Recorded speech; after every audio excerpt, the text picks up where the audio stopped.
Good evening, everyone. Thank you for joining. It's amazing to be here. Today, we're going to talk about how we become the best version of ourselves. And we have an amazing panel today. Everybody here who has some experience in this, and experience of the journey of going from a girl to a woman. So I'd like to introduce you to our panelists. I'm going to go around the room, but I want you all, as we go around, to give me share with everybody how you found the best version of yourself in a quick brief, and then we'll evolve in that. So Bernie, please introduce yourself and tell us how you found the best version of yourself. Wow. Okay. I'm Bernie Davies, and I am an author, speaker.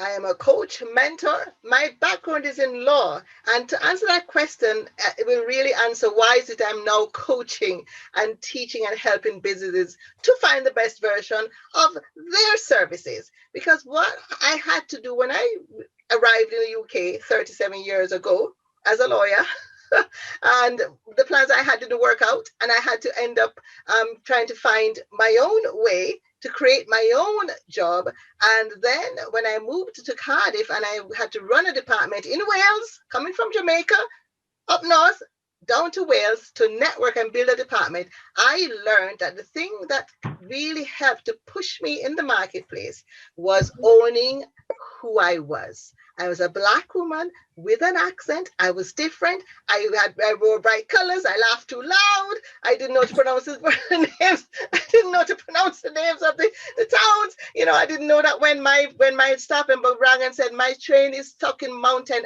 Ash, Bernie, I'm going to be late, that we did not have a natural disaster of monumental proportions in the country, because Mountain Ash is the name of a place. It didn't have anything to do with lava or volcanoes, which is what I enunciated when I heard they're still laughing in the open plan office. So basically, how I discovered to find the best version of myself, I started to look into myself and value my difference and use that and my core qualities that were endearing to the marketplace. I use that to distinguish myself in the marketplace, to build relationships, collaborations, both nationally and internationally. That's why we're here. So that's how I discovered the best version of myself. That is amazing. And Dr. Liz, please tell us, I know you have some amazing insights from mind, body and soul. Absolutely. Thanks, everyone, and welcome, everyone. Dr. Liz. So my mission is to help people to be healthy through the healing power of nutrition. And how I learned to become the best version of myself was actually a little bit over a year ago, where essentially my world imploded. As you know, I was a full professor, very senior positions. I had a couple of close friends diagnosed with cancer. I was stressed, heading for burnout, having, trying to be a busy mum and all of that. And what I did, which I encourage everyone to do if they haven't already, was actually look at my personal values. So not values, often for a business or organization, we do the mission, we do the vision, but I'd never actually done it for myself. And so it became clear why I was so stressed and not happy was that my daily activities and my job was not aligned to my own personal values. So I think when you actually work out what your own personal values are, and then take steps to make sure that your daily activities are in line with that. And I tell you what, life just gets better and better, when you're feeling happy and healthy and knowing that every day you have a purpose to fulfill those values. So that would be my one key bit of advice, is actually focus on what your own personal values are and make sure that you're aligned to those. Absolutely. And Tasia, please introduce yourself and tell us, how did you find the best version of yourself? Yes, Tasia, like Fantasia. Everybody does it, but it's a creative, my creative hook is to be a fan of Tasia, like my creative parents. But how I do it, it is an ongoing journey, I must tell you. But I will say, because my background is as an Emmy-winning voiceover actor, an Emmy-nominated actress, and my superpower is understanding the connection of voice. And my whole platform is to give great voice, which means to move, touch, and impact using our voices. And I really believe that the most important person that you can give great voice to become the best self is yourself. So often we treat ourselves unkindly, and then we try to go out and, do for others, but at a deficit. Because if we're not filling ourselves up first with our own kindness, I call it speaking the language of self-love, which is a foreign language for many people. And so for me, learning to undo the negative thoughts that plagued me most of my life, first, that we get programmed in from 0 to 7, and affirming myself over and over that with my voice and not just trying to leave it in my head, has changed me over time, where I just love myself so much, faults and all. But I affirm myself daily, I forgive myself daily, and I regroup and give great voice to others. And that is a continuing thing that I give with my clients, to help them give great voice, to help them move, touch, and impact, and play their professional and personal roles more successfully by utilizing these talents of an actor and a voiceover actor. So it's all about the voice, how we give it to ourselves, how we give it for ourselves, our professional goals to change the world, and how we use it to deepen our relationships. And the most important relationship, again, we'll ever have is ourselves. And so that's the one that I keep working on, and it's a work in progress. So I'm forever doing it, but that is my passion and my mission. And I'm delighted to be here to continue that journey with you today. That's amazing. And I'm so sorry for getting your name wrong. Pretty much. It's okay. You know what? Of you today. So can I tell you something? That's why I'm comfortable. I'll just correct you and tell you, because I love myself. And I just want you to know that it's nothing. Everybody does it, but now everybody has the hook. Fantasia, boom. Fantasia. Amazing. And Emmy, how are you getting on with discovering the best version of yourself? Do you think you found the complete best version of yourself, or is there another version that you think you're striving to find?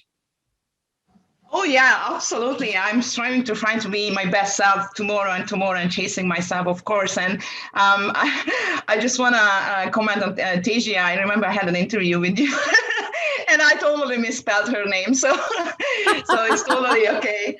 So I'm a high performance business coach, and my story is really started about 5 years ago when I got separated from my ex-husband and totally lost my dreams. Like I was dreaming about having a family, 2 kids, a house with 2-car garage, a great job, and all that stuff. And I lost that, and I fell into depression. I used alcohol to numb my pain. I lost my children, and for about a year, I wanted to end my life. So I went really, really, really low. So I really had to learn how to love myself again, to accept myself, to accept my failures, to accept, forgive myself, forgive to people who hurt me. And it was a journey of discovering who I am. Why am I here? Really, why am I here on this earth?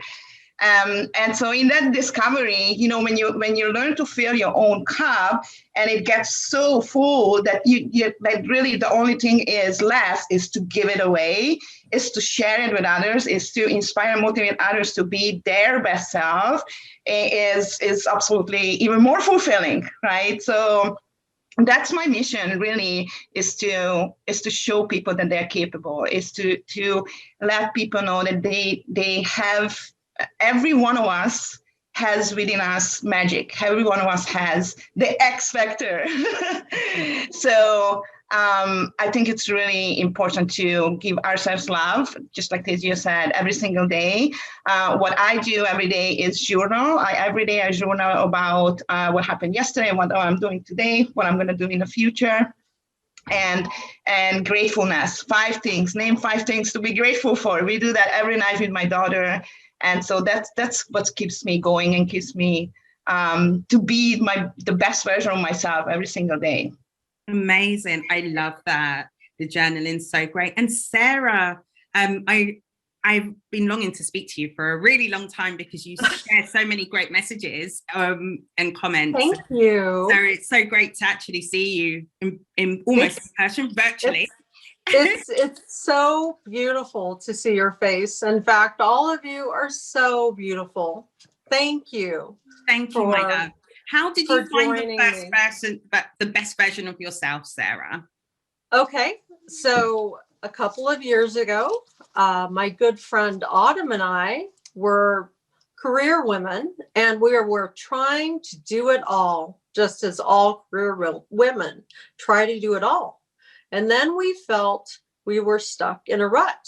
Even though we happened to be successful, we felt as if we were stuck in a rut. And we started brainstorming, and we actually came up with the concept of stepping into your success. How does a person even begin to step into one's success? And so we went backwards. We realized that stepping into success includes two things. It's one, a process, and it's also a mindset. The process involves making a very concrete decision to stop engaging in behaviors that no longer serve your own highest good. And the mindset of stepping into success is choosing to engage in thinking that serves your highest good and let go of thinking that no longer serves your highest good. And we often had a sheet where we would just draw a line down the middle, helpful, unhelpful, and we would figure out what served our highest good, what did not serve our highest good.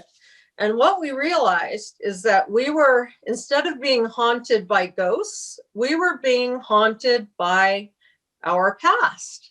Yeah. We were being haunted by all those messages that we absorbed in childhood, all those messages that others told us, or all those messages that we actually generated from within ourselves, such as, you're never going to be good enough. I'm afraid, I'm anxious, I don't know how to succeed at life, I don't know what I'm doing. We realized that we were being haunted by both negative self-talk and by messages that were programmed by others in childhood. So we made the conscious decision to drop all of those thoughts that no longer serve our highest good, and then to create a mind space that was now open to receive thoughts that served our highest good. So it's a process. Stepping into your success is actually a process. It involves letting go. It involves creating that new mind space that's free of cobwebs. It's like creating a blank space. And then what you do is you decide to be the author of your own destiny. You decide what it is that you want, what's helpful for you, what serves your highest good. And you use that new space to fill yourself up with self-love, self-compassion, kindness toward yourself. And you shine your light very brightly. And what's magical is that when you shine your light brightly, you give others permission to also shine their lights brightly. And there can never be too many lights in the world. I believe that everybody here has a unique purpose that they were created for. And once they discover that purpose by letting go of whatever it has been that has been holding them back, once they discover that purpose, they are literally stepping onto the path. They are now the author of their own destiny, and they can metaphorically build their own dynasty where and I use the word dynasty in a very positive way. So you're building the best version of yourself. You're being a light to the world. And wherever you go, you give grace and compassion, and you're actually living the change. So that is what stepping into success means for me. Brilliant. Oh, I love that, Sarah. And I see loads of messages that everyone feels empowered by that message. It is great. So for me, mine was really just stopping, and I'm going to be absolutely raw with this. I stopped judging people and I stopped judging myself. I became so toxic positivity for myself at some point in my life that I didn't realize that I actually needed to do exactly like what Sarah said. I needed to actually step into my shadows and what was stopping me from actually being great. And what was stopping me from being great is really judging myself, and always, and because I was judging myself, I was by default judging other people. So you're walking into a space saying this is awful, and then if someone else exhibits that behavior, you're then judging them and saying this is awful. So really what helped me to understand the best version of myself is accepting, and like everybody has said, a lot of self-love, a lot of acceptance, just accepting who you are. So for me, sometimes I am very nice and very bubbly, and sometimes I'm not, and I accept both versions of myself. And I think that's what really helps people to warm up to other people. You seem real. You're real to people. They know it's okay to be the person that isn't always bubbly and shiny and happy all of the time. And we're allowed to be those things, and we allow other people to be those things whenever they need to be those things. So for me, it's absolutely just owning and accepting who you are, loving every aspect of yourself, even the things that we call negative. Like today, I absolutely did have a McDonald's, and I was okay with that. And I didn't judge myself. I thought, I don't do it regularly. My body was just craved it, and I did it, and I accept it. And tomorrow I can be a better version of myself and probably eat some fruit and vegetables.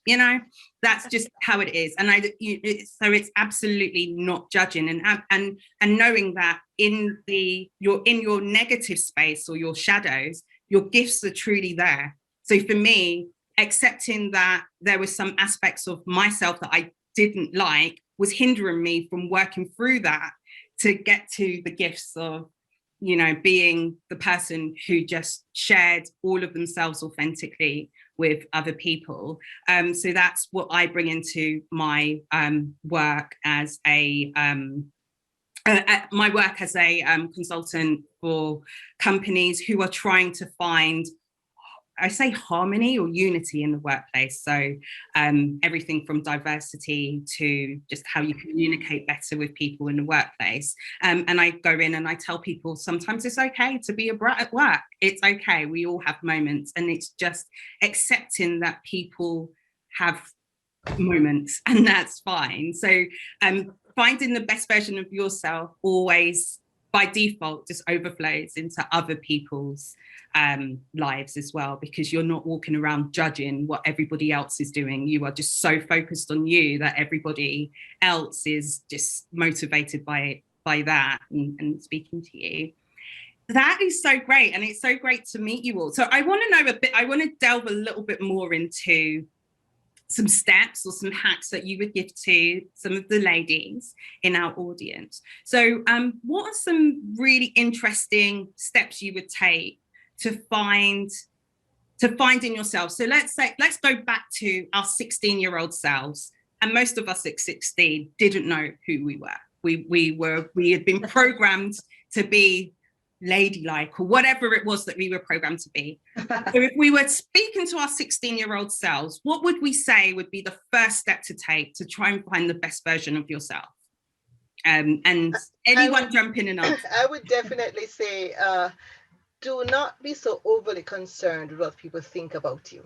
Yeah. I think that is one of the things that as women that we struggle with. We struggle with what our parents said. Mm-hmm. They compared us with. Like in my situation, I was the fourth of 5 children in a very high achieving family. And, I'd always get the comparison. So I learned very early to become competitive. But that, obviously, when you fast forward into teenage, that didn't go down well in school. So I wasn't very well liked. And I remember I used to complain to my mother about not being very well liked. And she'd be like, you need to know yourself. And I thought, well, what do you mean I need to know myself? He used to tell me in Latin, "Te me nase." I'm like, come on. Of course, we were brought up to respect your parents. But if I could say what I wanted to say, it would not have been nice to her, But to be honest, that was the single most important discovery that I made. But, it's knowing yourself. And when I say know yourself, as somebody has alluded to it, it's knowing yourself, warts and all, accepting yourself, warts and all. So what's my hack? Don't care too much about what anybody thinks, because people are fickle in any event. Today they like you, tomorrow they don't like you. So you change yourself for them and they change their mindset. Yeah. That's not what they want. They want you to be. Yeah. So you've just got to be true to yourself. Yeah. And how do you know what the true self is that you have within you? What is it that actually moves you? What drives you? Who do you admire?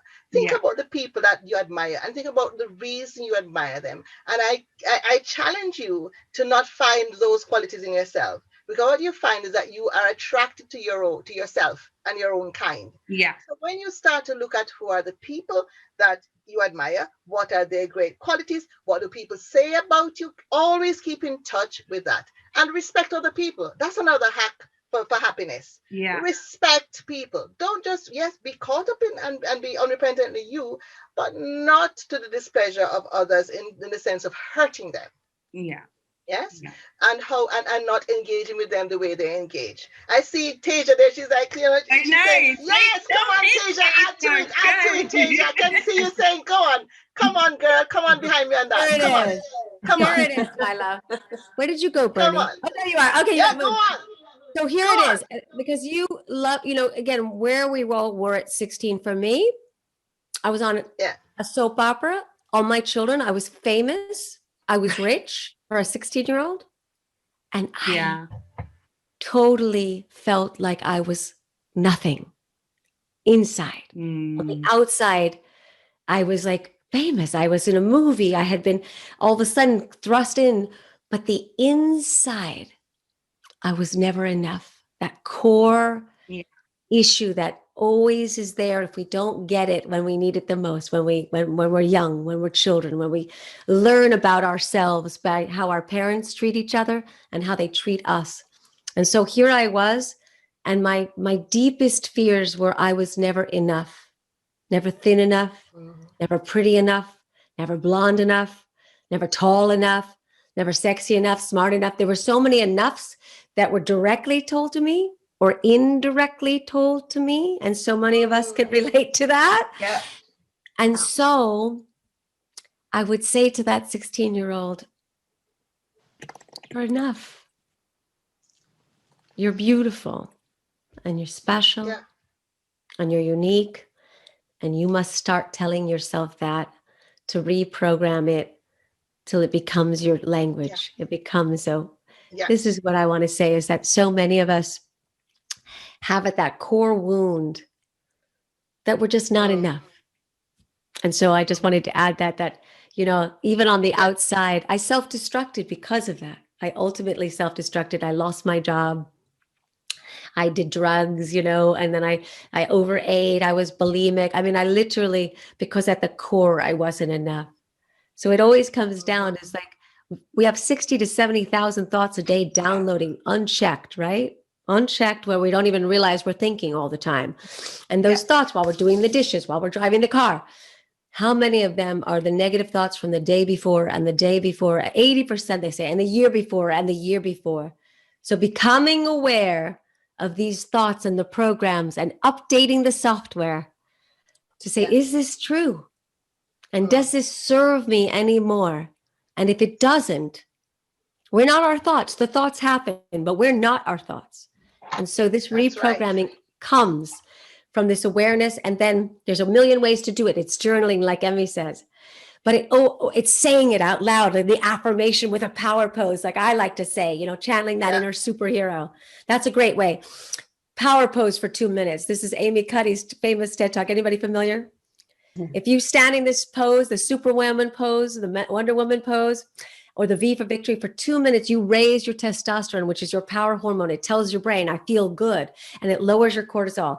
And you say in the mirror every day an affirmation, I am amazing, I am beautiful, I am powerful, but with conviction, because if you say it, I am beautiful, I am perfect, nothing happens because there's no intention.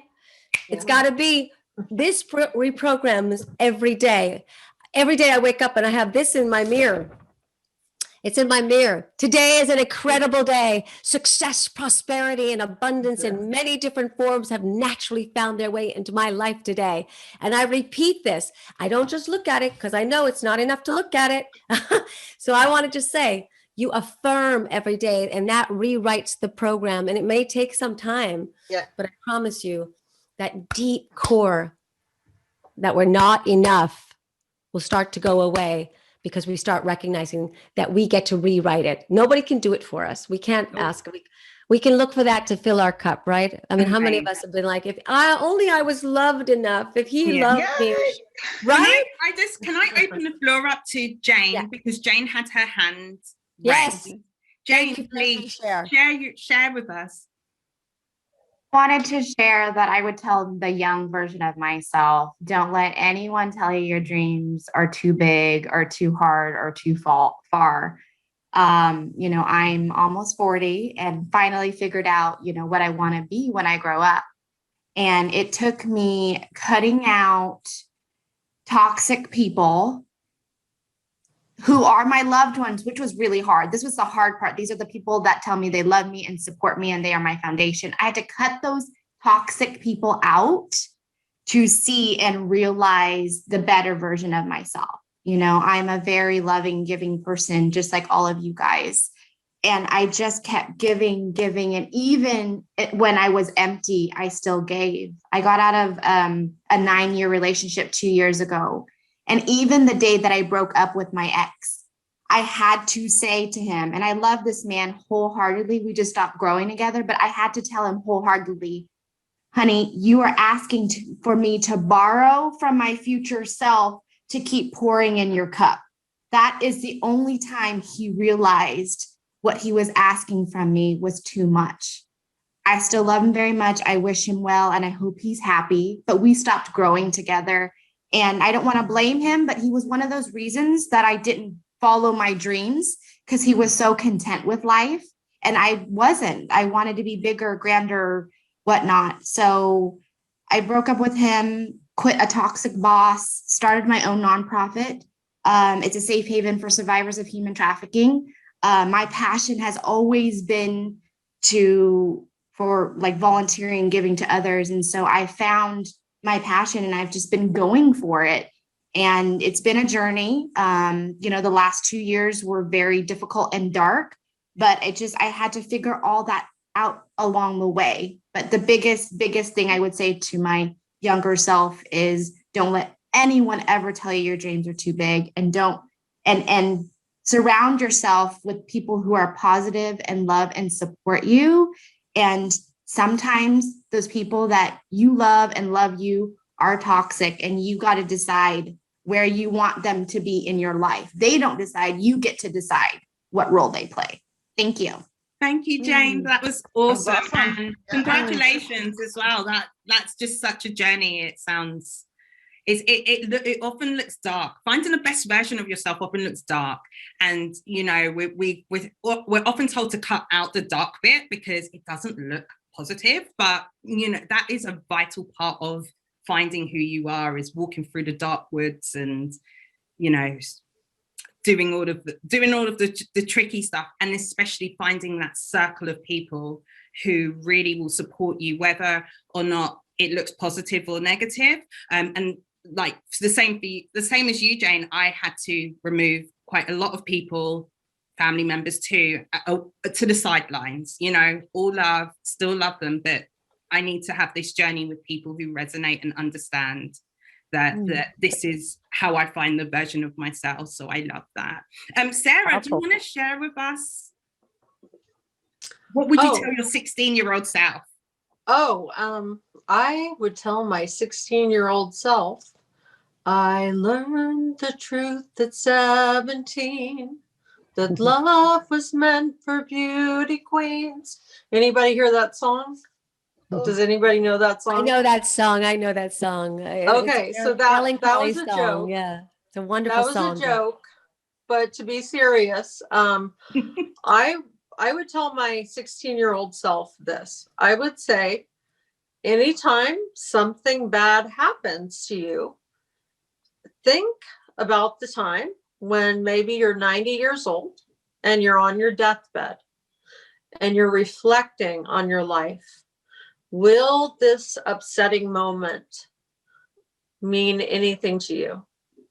That girl gave you a bad look in the hallway. She called you a name. That boy did this or that. I would tell my 16-year-old self, when you're a 90-year-old woman, is it really going to matter what that person did when they rolled their eyes or said, you can't sit at our lunch table, or bullied? No, it won't matter. And so I actually developed that attitude when I was 20, believe it or not. And so I have been living, I guess, in this, I call it a reality check for many years now, where I ask myself, okay, somebody's being really rude right now, but when I'm a 90-year-old woman, is this moment going to matter? And the answer is generally no, it's not. And so I let it go. And I treat whomever is doing or saying upsetting things with grace, because I realize that when many people act that way, they're actually in pain themselves. Now, that does not give anybody permission to bully others. I think bullying is a type of, it's really a type of soul murder when somebody bullies another person relentlessly. And so I don't give them a pass. However, for the person who is being bullied, they can think, will this really matter to me when I'm 90 years old? What this person thinks or says about me? And most of all, it's not true, because the bully speaks from their own pain. And that's what I would tell my 16-year-old self. And that's also my daily reality check as well. I don't know if that's helpful. Of course, but it's all helpful, Sarah. Always helpful, awesome. Sarah. It's It's always helpful. helpful. Helpful, yeah. Dr. Powerful.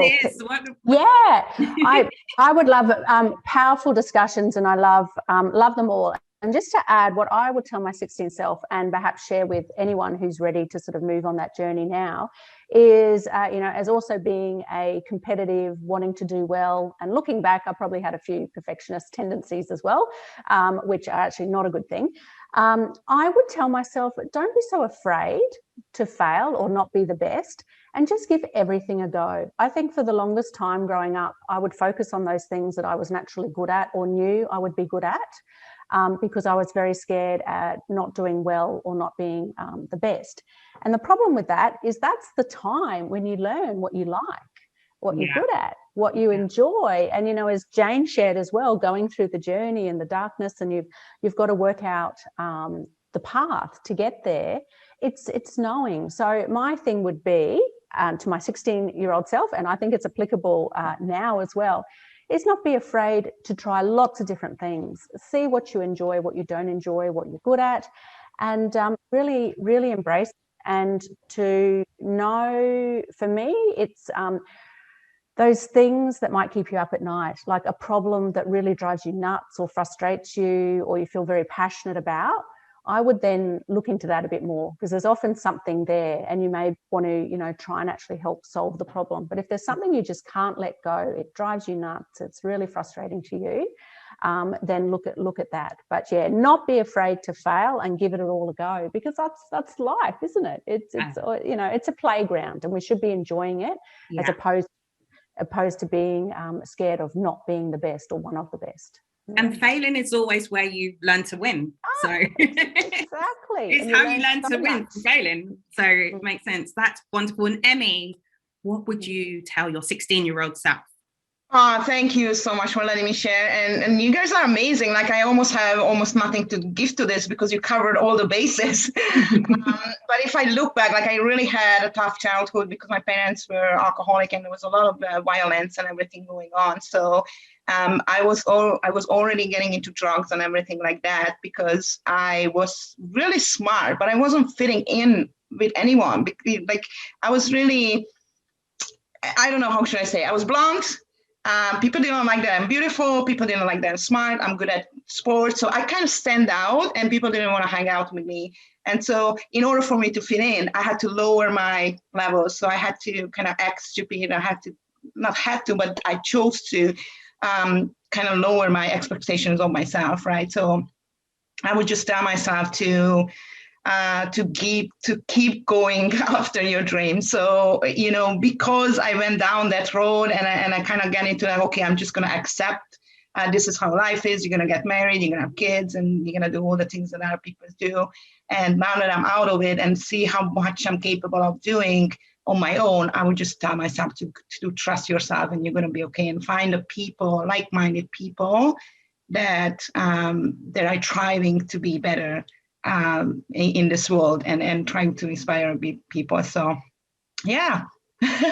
Build your tribe. Yeah. It's great. Danny, can I just add one thing quickly? Yeah. Because I think it's really relevant. It's about body image. Yeah. Because, as women, right, we really struggle with that, and we struggle with how we look, and it's something that we take along with us every year. And I was reminded earlier, before I joined, I was talking to my daughter, and I remember what I would tell my 16-year-old self is, stop saying you're fat. Stop. You are the best you're going to be for a long time. This is the only body you're going to have. Like, fall in love with it. How many of us have looked at pictures of ourselves years ago and thought, I thought I was fat then. I thought I didn't look good then. And you're thinking, oh my God, I was hot. No, so I have made a promise to myself especially now in the pandemic, when we are having struggles with at every stage of our lives, celebrate it. 10 years time, you're going to look back at this person and think, wow. And I was talking to my daughter earlier, and I got dressed, and I thought, I put some weight on. And she said, Mom, remember what you told me.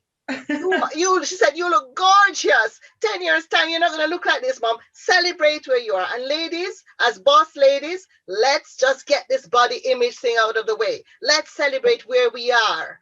Let's enjoy it. Completely agree, Bernie. Completely agree. And what I'd like to add to that is that we all are our own sports cars. How many people desire to have, this amazing high performance vehicle or sports car?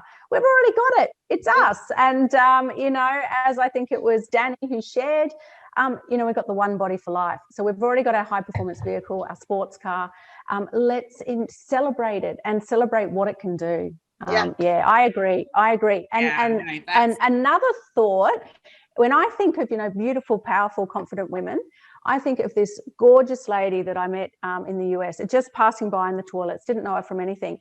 But, she would be described, I guess, as a larger size body. Not that we even want to say that, but she was in this gorgeous purple dress, and she just exuded confidence, and she owned it. And it still comes to my mind now when I think of a beautiful, confident woman. And so I think that's it. Let's get rid of the body image issues and just own it. Just own it. I love it. I've always been happy with having a quite voluptuous backside, so I'm okay with that. Okay, so as we're on the confidence talk, let's hone in a little bit about that, because as women, we know that sometimes when we walk into a space, maybe school, college, workplace, we can, like Emmy said, dim ourselves because we're scared of being called words like assertive or powerful or angry or any of these things. Have any of you experienced that? We know Emmy has. Has anyone else experienced the time where they felt like they couldn't be as confident as they wanted to be because they felt the room was judging them? And what did you do? I have been there, but I'll let somebody else go, and I'll go after. Yeah. Go, Bernie. Bernie, go. I'll go then. Go, girl. Go. You have it. You feel it. Yeah. Share, darling. And then we'll all take a turn. I have been there, but you know what I use? My smile. You've got to. It is so disarming, your smile, and I have found that you can still exude confidence. You can still make your statement, but then Tasia, it's about the voice. It's the intonation. Don't let anybody silence you. Speak your truth with a smile, with dignity, and just tone the tone down. the voice level. So no one can say, oh, you shouted, when you're just being passionate like they are. Yeah. Just take the tone down a bit and just talk more slowly and smile and leave that pregnant pause and let them deal with it. Yes. It's make it their responsibility to wonder why your confidence is intimidating them. Sometimes it's our confidence intimidates people because we're not mirroring their behavior. So we leave that pregnant pause so people can either ponder what we are talking about or ponder why they feel that we are too confident or overconfident or all of the other too much words. Exactly. And when you have that pregnant pause there, remember, don't speak. The one who speaks first loses. Leave it there. That's in the negotiation, right? Interesting. Leave it there. Yes. And I love the smile, Bernie, because Always. Bernie says, slap on a smile. That's in her business.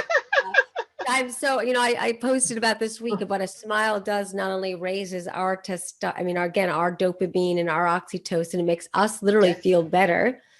Yes. But even non-verbally, it says, I'm not threatening. I'm open, because unconsciously we're always looking to see if we're safe, right? Yeah. And especially even with people, when you put your hands, they say historically, people can't see your hands. That's why I'm big, even in our Zoom boxes, it's good to show your body because unconsciously they're looking to see, right, if there's a weapon. It's whether or not. This is not me. This is Vanessa Edwards, who's a body scientist, who says that, like when you're speaking, you never want to have your hands in your pocket. Part of it is because people want to always feel safe. Now, what does a smile say? Even when, again, you're intimidating people, with that powerful woman, if you warm it up with a tone and you say, yes, it's a pleasure to meet you. And I'm really excited about this negotiation today. And as opposed to, I'm really excited about this. We're taking information in, right? You could say the same sentence of like, I don't think that's going to be enough. Yeah. And it's different than if it's like, because the male is like the one-upsmanship, the competition, and it's the pissing contest a lot of times. Not, again, this is genetically coded, right? I'm not, negatively saying, it's just this is our wiring. We still have wiring. So many of us don't recognize the wiring still continues, right, Dr. Liz? I mean, even if we're so evolved, but our biology, the more testosterone, the more you have a lot of that. And then with women, we have so much of that collaboration, the warm, let's work together. Again, that's a lot of hormonally driven. So if you're in a room where you are, again, where people want to douse your light and you bring that smile and that inner confidence, and you remind yourself that sharing that and not diminishing it where you don't keep the eye contact and you cower, right? Part of the studies on why we do this power pose, they said is that if you came from the animal kingdom, that you look at the apes and the lions and they take up space, and you look at the chimpanzees and they're cowering. So body language, expressing that warmth, and then also the confidence says, here I am, I'm not shying away, but I'm also not, with that smile says, I'm not here to intimidate. I'm here. Assertive and aggressive are completely different. My kids will say, you're too aggressive. And I'm like, yes. Right. But I just want to say one more thing, of course. Guess what the chimpanzees, the modern chimpanzee looks like nowadays?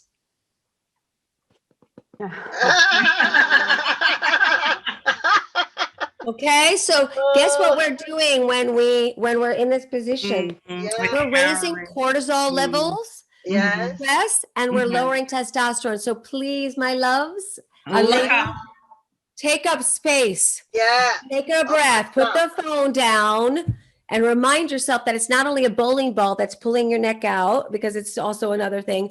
You're literally kind of, telling yourself, I am afraid, whether you know it or not. So again, awareness, body hacks, brain hacks, and again, not diminishing your light, but the shining of the light is the greatest thing we can give as a smile. Do you not like light up? Like I look at these beautiful smiles here, and so many of us don't realize that we don't smile. Maybe you could practice it in the mirror. Last thing, there's a study done by, again, Vanessa Edwards. One word, 4 different ways. Hello is the word. Hello, smile. Hello, sad. Hello, angry. And hello, power pose. One word. And they said, they had people listen with no visual.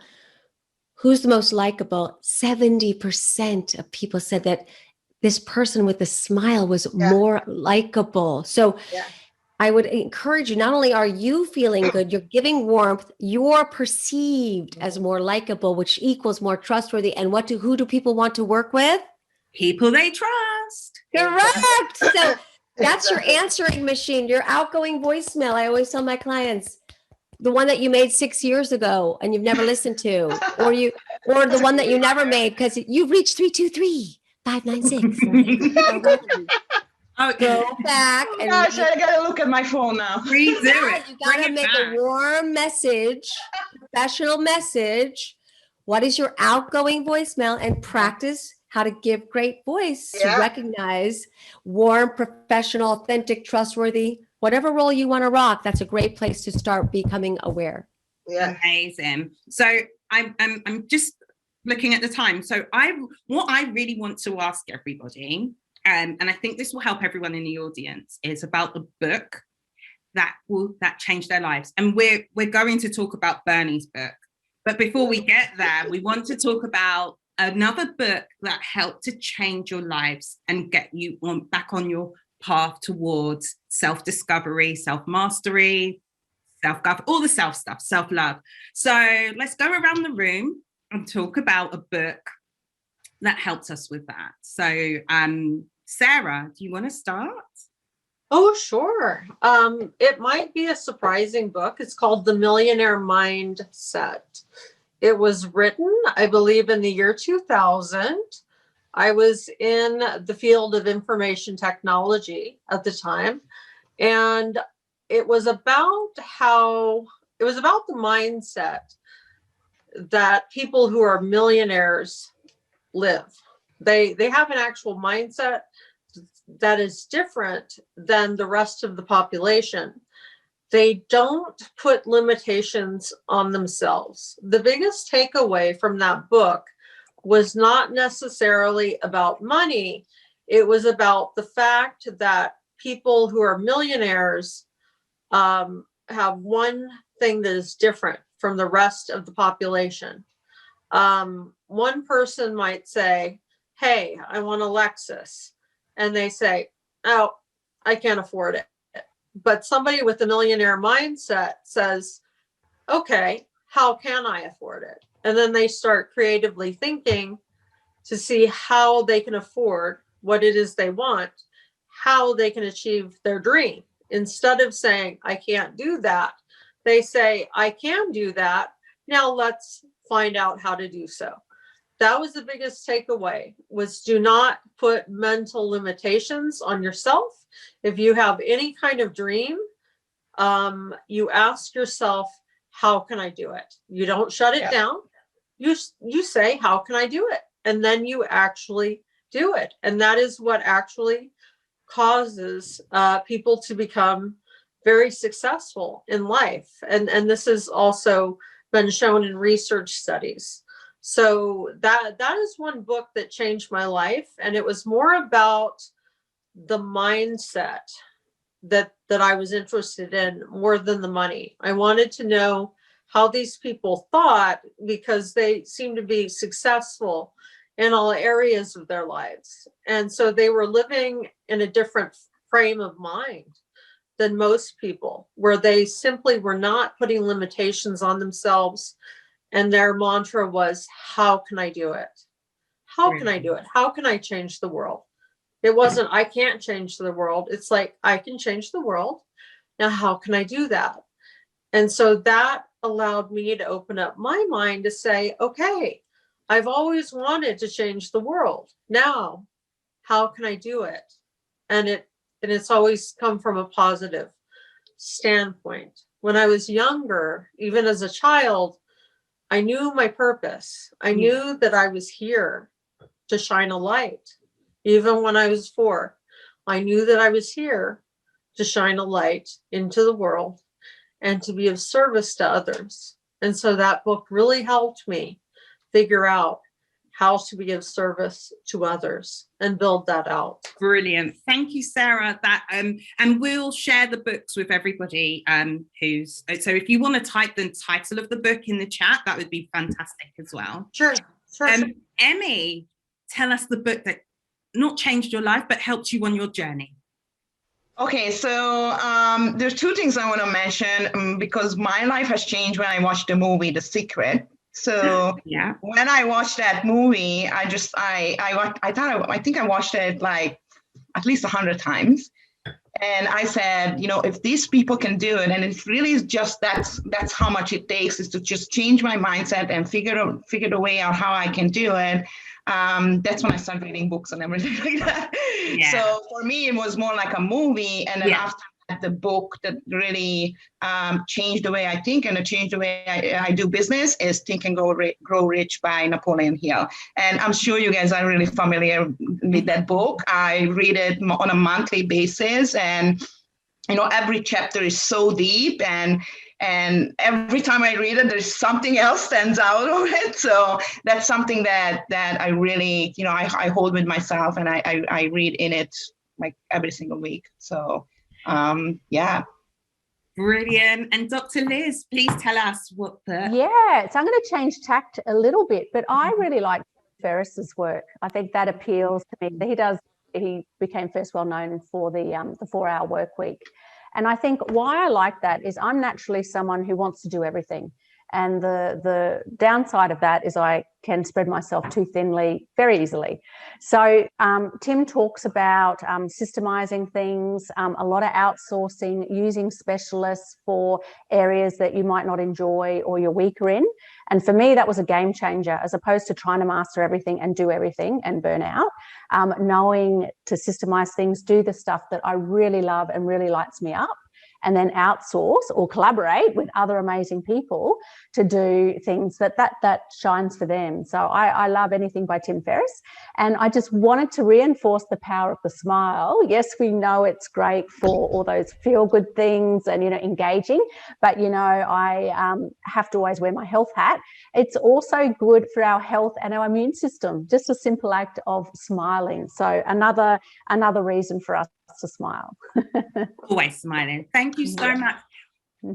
And Bernie, no, we're going to come to Bernie in the end because we want to talk about Tasia. Tell us. Tasia. I know, I keep doing it. Sorry, it's because of my British accent. I'm going to blame my British accent. Oh, we're going to get there. Tasia. Who's a fan of Tasia? Yes. Hello. We're a fan of Tasia. I'm a fan of Tasia. I'm absolutely a big fan, like Emmy said, of The Secret, because I do again, expound, Brian Tracy was the first person that I listened to, The Psychology of Achievement, and this was a tape series on, and he's one of the greatest business coaches in the world, and he talked about the change of your mindset and talked about affirmations and talked about so I listened to these tapes at like 26 years old, and that started to change my mind. I was blown away that the law of expectation and the law of effect, very much a Napoleon Hill mindset. So I would again agree.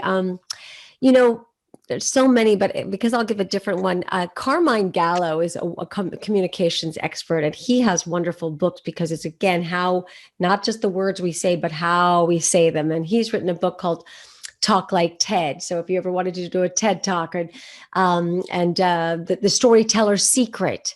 So anybody who's out there who wants to communicate more successfully, he has wonderful books. Even right now, 5 Stars, which really talks about how in this new paradigm, we're really going to have to be able to land our message and tell our story successfully. So I'm always learning, always growing. And I will say, just as a shout out, as we segue, Bernie's book was incredible in terms of taking many complicated concept and simplifying them down. So, because she even talks about a smile in her book. When I was reading her business book, she was talking about the power of communication. So I'm going to say Carmine Gallo, if you want to dive in. Amy Cuddy's book Presence took this whole understanding again of captivating, how we captivate people and really dives deep. So I love behavior, human behavior, and how we can present ourselves. But Bernie, I read her book and it really simplified it. So if you have hours and hours, read these other ones. If you want a simple one, Bernie. Oh, thank you.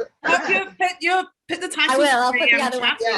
Yeah, so before we go into Bernie's, I'll just give mine, and then I'm going to give the whole time, the rest of the time to Bernie. So my book, the book that I would recommend to everyone is Jay Mallett's "It's Not Spiritual to Be Poor."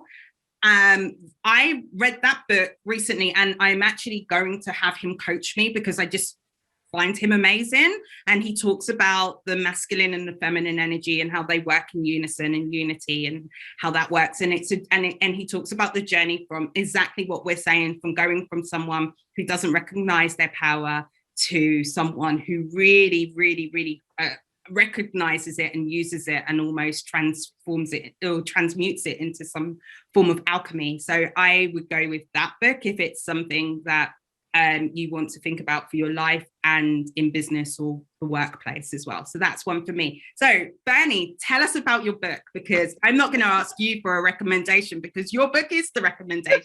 I do have one. I'll tell you about the book, but I do have the book that has changed my life. And whereas my book has changed my recent life, it has not been the one that has changed my life. But my book is really my own personal journey in life and business that took me to the point of understanding what I call your U-print. We all have one of those, and we all leave one of those behind wherever we go by default or on purpose. And that U-print really embodies the essence of who we are and how we create, as the theme of this summit is, our best self with authenticity. So you've got to first understand who you are and then create that perfect brand that you want people to buy into. Now, if it's not authentic, you won't be able to sustain it, and people can smell a fake a mile off. So it takes some time to really ascertain who you are. Take some time to introspect. Take some time to listen to what other people think about who you are. Take some time to also understand who are the people in the marketplace. Because when you understand who you are, then the next thing is to understand who are the people in the marketplace and why would they want to do business with you. Now, I am a coach, mentor, speaker, I'm jack of all trades. Some people say, what do you do, Bernie? If I'm to sum it up, what I do is that I awaken your inner genius. I'm the person that puts a mirror before your face and says, this is you. You are an eagle pretending to be a chicken in a farmhouse. Get up there on that mountain, soar. That's what I do. Okay?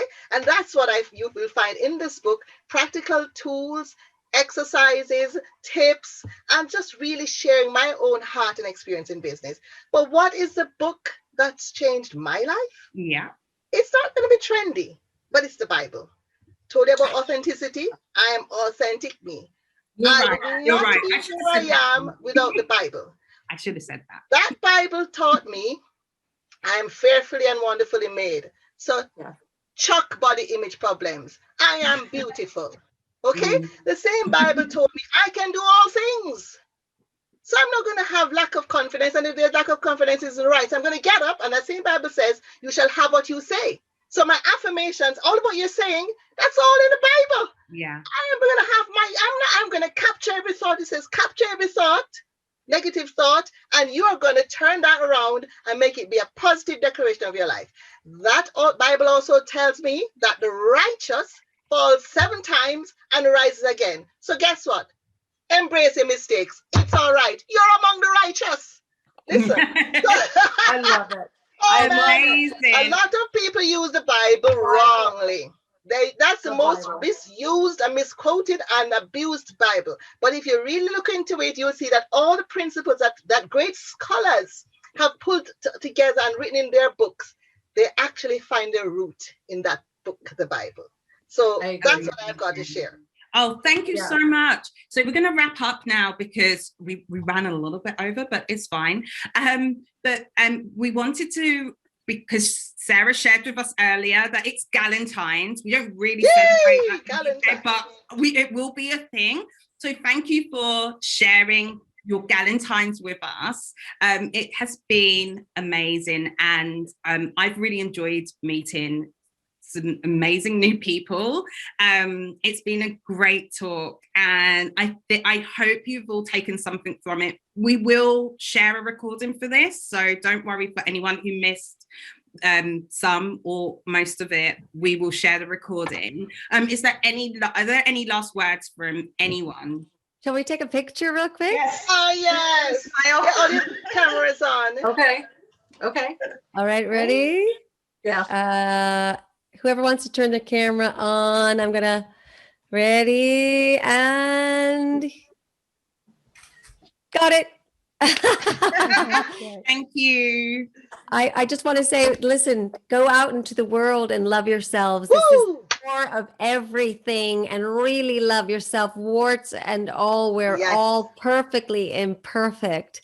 Yes. And the acknowledgement of this daily. And let's do this again next month if we can. Yes. Well, it's International Women's Day, so Oh, yes. of course. Oh, And next We're month, gonna I'm love on taking each some other. mine too.